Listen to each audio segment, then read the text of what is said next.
ಭದ್ರಕಾಳಿ. ಓಂ ನಮೋ ಭಗವತಿ ಭದ್ರಕಾಳಿ.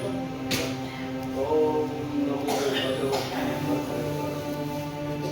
ಓಂ ನಮೋ ಭಗವತಿ ಭದ್ರಕಾಳಿ. ಭೂಷಣಿಗೆ ಶುಭಮಸ್ತು.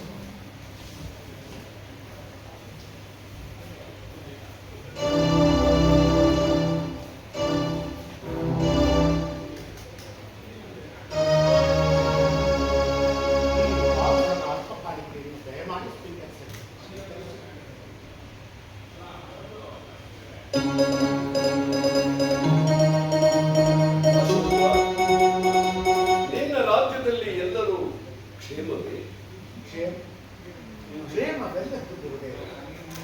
ಕ್ಷಾಮಭೂತದ ಪ್ರಳಯ ನಾಟ್ಯಕ್ಕೆ ಸಿಲುಕಿ ಲಕ್ಷಾಂತರ ಪ್ರಜೆಗಳು ಬಲಿಯಾಗಿ ರಾಜ್ಯದಲ್ಲಿ ಅನ್ನದ ಹಾಹಾಕಾರ, ಮಳೆ ಬೆಳೆಗಳಿಲ್ಲದೆ ಜನಗಳ ಅರ್ಥರಾದ ಕೂಗು ನನ್ನ ಕಿವಿಗಳಿಗೆ ಕಾದ ಸೀಸದ ರಸದಂತೆ ಬಿಟ್ಟು ನನ್ನನ್ನು ಚಿತ್ರಹಿಂಸೆಪಡಿಸುತ್ತದೆ. ನಮ್ಮನ್ನು ಹೊತ್ತ ಈ ಭೂದೇವಿಯು ಸಹ ನೀರಿನ ದಾಹದಿಂದ ದಣಿದು ನಿಂತಿದ್ದಾಳೆ. ಆ ಮೇಘರಾಜನೇ ನಮಗೆ ಶತ್ರುವಾದಂತಿದ್ದಾನೆ ತಂದೆ. ಈ ಭೀಕರ ಕ್ಷಾಮ, ರಕ್ಕಸಿಯ ಪಾಪವಿತಾಚಾರ ಧೋರಣೆ, ಬೀಭತ್ಸ ವರ್ತನೆ, ಹಿಂಸೆಯ ಹಸಿವು, ರಕ್ತದಾಹದ ನೀರಡಿಕೆ ಇವೆಲ್ಲವನ್ನು ನಿಲ್ಲುವ ಸಲುವಾಗಿ ಈ ದೇಶಕ್ಕೆ ವಿನಾಶದ ಕಾರ್ಮುಗಿಲು ಮಾಡಿದೆ. ಯಾವ ನಾಯಕ ಸಿರಿ ಸಂಪತ್ತಿನ ಗಡಿಯೆಂದು, ಸಂಸ್ಕೃತಿಯ ಭಂಡಾರವೆಂದು, ವಜ್ರ ವೈಡೂರ್ಯಗಳನ್ನು ಬೊಗಸೆಗಟ್ಟಲೆ ದಾನ ಮಾಡಿದ ಧರ್ಮದ ತಮ್ಮೂರೆಂದು ಪ್ರಖ್ಯಾತವೆಂದು, ಯಾವ ನಾಯಕ ಸಪ್ತ ಋಷಿಗಳ ತಪೋಭೂಮಿಯಾಗಿ ದಿವ್ಯ ಜ್ಞಾನ ದಿವಿಜಗಳಿಂದ ಬೆಳೆದುವ ಬಂಗಾರದ ಬೀಡೆಂದು ಪ್ರಸಿದ್ಧಿ ಹೊಂದಿತ್ತು, ಯಾವ ನಾಯಕ ವೀರ ಕಡಗಲುಗಳ ನಾಡೆಂದು ಪ್ರಸಿದ್ಧಿ ಹೊಂದಿತ್ತು. ಅಂತಹ ರಾಯ ದುಃಖವಿಂದು ದುರ್ಧೈವಿ ದುಃಖವಾಗಿ ಪ್ರಳಯ ಜ್ವಾಲಾಗ್ನಿಗೆ ಸಿಲುಕಿ ಹಾಳಾಗುತ್ತಿವೆ.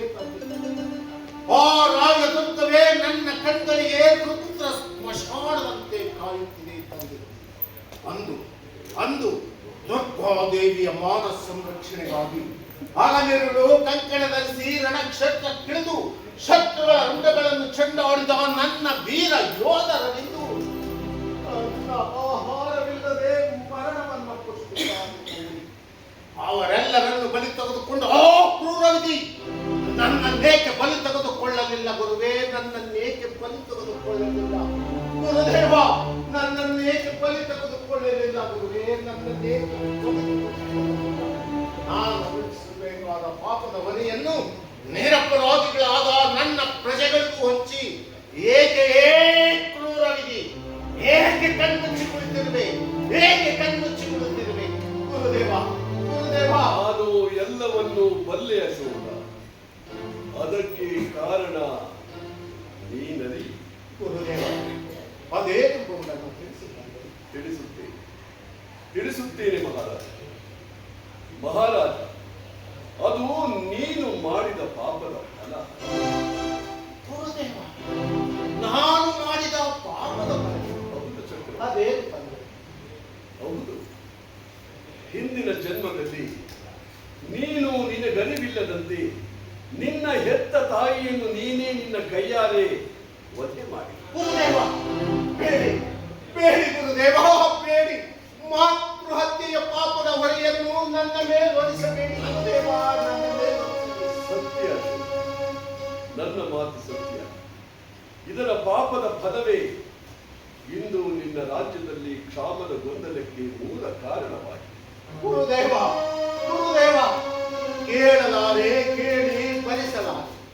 ನವಮಾಸಗಳು ತನ್ನ ಗರ್ಭದಲ್ಲಿಟ್ಟುಕೊಂಡು ಪಾಲನೆಗೈದ ನನ್ನ ಮಾತೃವನ್ನು ನಾನೇ ಹತ್ಯೆ ಮಾಡಿದರೆ ನಾನೆಂತಹ ಪಾಪಿಸುದೇವ, ನಾನೆಂತಹ ಪಾಪಿ. ಎಷ್ಟು ಜನ್ಮ ವ್ಯಕ್ತಿರರು ತಾನೇ ಮಾತೃವನ್ನು ಕೊಂದ ಪಾಪ ಪುತ್ರನಿಂದ ದೂರವಾಗಬಲ್ಲದೆ? ಇಲ್ಲ ಇಲ್ಲ, ಖಂಡಿತವಾಗಿಯೂ ಇಲ್ಲ. ಮುಂದಿನ ಜನ್ಮದಲ್ಲಿ ಹಿರೇ ಪಾಪದ ಹೊರೆಯನ್ನು ಹೊತ್ತು ಬಾಳಬೇಕಾಯಿತೆ. ಅಯ್ಯೋ ಅಯ್ಯೋ ಅಮ್ಮ, ನನ್ನನ್ನು ಹೆತ್ತ ನಿನ್ನನ್ನು ಮಗನಾದ ನಾನೇ ಕೊಲ್ಲುವಂತೆ ಮಾಡಿದ ಆ ಕ್ರೂರವಿಧಿ ಜಗದ ಕಾಠಿಣ್ಯದ ಅಲ್ಲವೇ ಆಯಿತು. ಏ ಕ್ರೂರ ವಿಧಿ, ನಾನು ಅನುಭವಿಸಬೇಕಾದ ಪಾಪದ ಹೊರೆಯನ್ನು ನಿರಪರಾಧಿಗಳಾದ ನನ್ನ ಪ್ರಜೆಗಳಿಗೂ ಹಂಚಿ ಏಕೆ ಕಣ್ಮುಚ್ಚಿ ಕುಳಿತಿರುವೆ? ಏಕೆ ಕಣ್ಮುಚ್ಚಿ ಕುಳಿತಿರುವೆ? ಗುರುದೇವ, ಗುರುದೇವ. ತುಡುಕಬೇಡ ಚಕ್ರವರ್ತಿ. ಕಲ್ಪನೆಯ ಭಯಾನಕ ಘೋರ ದೃಶ್ಯವನ್ನು ಕಂಡು ಏಕೆ ಹಾಗೆ ಹಲಗುವೆ? ಇದೆ ಈ ಗಂಡಾಂತರದಿಂದ ಪಾರಾಗಲು ಒಂದು ಮಾರ್ಗವಿದೆ. ಗುರುದೇವ, ಗಂಡಾಂತರದಿಂದ ಪಾರಾಗಲು ಮಾರ್ಗವಿದೆ. ನನ್ನ ನಿರ್ದೋಷಿ ಪ್ರಜೆಗಳನ್ನು ರಕ್ಷಿಸಲು ಮಾರ್ಗವಿದೆ. ಹೇಳಿ ತಂದೆ, ಅದಕ್ಕಾಗಿ ನನ್ನ ದೇಹವನ್ನೇ ತುಂಡು ತುಂಡಾಗಿ ತುಂಡರಿಸಿ ತಮ್ಮ ಪದತಳದಲ್ಲಿ ಬಿಸಾಡುತ್ತೇನೆ. ಹೇಳಿ ತಂದೆ, ಹೇಳಿ, ಅದೇನೆಂಬುದನ್ನು ತಿಳಿಸಿ. ತಿಳಿಸುತ್ತೇನೆ. ಇಂದಿಗೆ ಪೌರ್ಣಮಿಯ ಚಂದ್ರನು ಉದಯಿಸಲು ಕೇವಲ 7 ದಿನಗಳು ಮಾತ್ರ ಉಳಿದಿದೆ. ನಾಳೆ ಅರುಣೋದಯದ ಮುನ್ನ ಮುಂದಿನ ಚಂದ್ರೋದಯದವರೆಗೂ ನೀನು ದುರ್ಗೇಶ್ವರಿಯ ವ್ರತವನ್ನಾಚರಿಸಬೇಕು. ಆಗಲಿ ತಂದೆ, ತಮ್ಮಿಚ್ಛೆಯಂತೆ ದುರ್ಗೇಶ್ವರ ವ್ರತವನ್ನು ಇಲ್ಲೇ ಈ ಕ್ಷಣದಲ್ಲೇ ಆಚರಿಸುತ್ತೆ. ಆದರೆ ಒಂದು ಅಶೋಕ, ನೀನು ವ್ರತವನ್ನು ಆಚರಿಸುವುದು ನಿನ್ನ ಅರಮನೆಯಲ್ಲ, ನಿನ್ನ ರಾಜ್ಯದಲ್ಲೂ ಅಲ್ಲ, ನಿನ್ನ ರಾಜ್ಯದ ಗಡಿಯಿಂದ ಹೊರಗೆ. ಅಂದರೆ ನೀನು ಇಲ್ಲೇ ನನ್ನ ಬಳಿಯಲ್ಲಿಯೇ ವ್ರತವನ್ನು ಆಚರಿಸಬಹುದು. ಏಕೆಂದರೆ 7 ದಿನಗಳ ಕಾಲ ನಿನ್ನ ನೆರಳು ನಿನ್ನ ರಾಜ್ಯದ ಮೇಲೆ ಬೀಳಬಾರದು.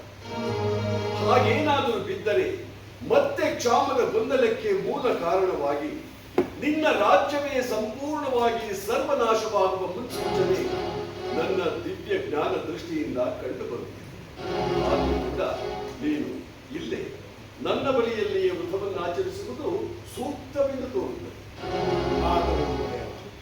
ತಮ್ಮಿಚ್ಛೆಯಂತೆ ಇಲ್ಲಿಯೇ ಈ ಕ್ಷಣದಿಂದಲೇ ವ್ರತವನ್ನು ಆಚರಿಸುತ್ತದೆ. ನಿನಗೆ ಶುಭೋದಯವಾಗ ಅಶೋಕ.